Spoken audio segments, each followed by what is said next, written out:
ఇక phone tapping కేసులో మాజీ ఐపీఎస్ అధికారి ఆర్ఎస్ ప్రవీణ్ కుమార్ కు సిట్ నోటీసులు ఇచ్చింది. సిట్ నోటీసులకు ఆర్ఎస్ ప్రవీణ్ కుమార్ స్పందించలేదు. నోటీస్ అందుకున్న 2 రోజుల్లో విచారణకు హాజరు కావాలని సిట్ పేర్కొంది. అయితే ఫోన్ ట్యాపింగ్ కేసులో వాంగ్మూలం ఇవ్వడానికి ప్రవీణ్ కుమార్ నిరాకరిస్తున్నట్లు సమాచారం. ఈ నెల 14న ప్రవీణ్ కుమార్ కు సిట్ నోటీసులు ఇచ్చింది.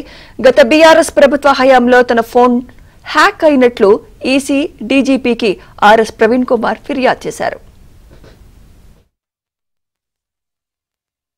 నోటీస్ అందుకున్న 2 రోజుల్లో విచారణకు హాజరు కావాలని సిట్ పేర్కొంది. అయితే ఫోన్ ట్యాపింగ్ కేసులో వాంగ్మూలం ఇవ్వడానికి ప్రవీణ్ కుమార్ నిరాకరిస్తున్నట్లు సమాచారం. ఈ నెల 14న ప్రవీణ్ కుమార్ కు సిట్ నోటీసులు ఇచ్చింది. గత బీఆర్ఎస్ ప్రభుత్వ హయాంలో తన ఫోన్ హ్యాక్ అయినట్లు ఈసీ డీజీపీకి ఆర్ఎస్ ప్రవీణ్ కుమార్ ఫిర్యాదు చేశారు.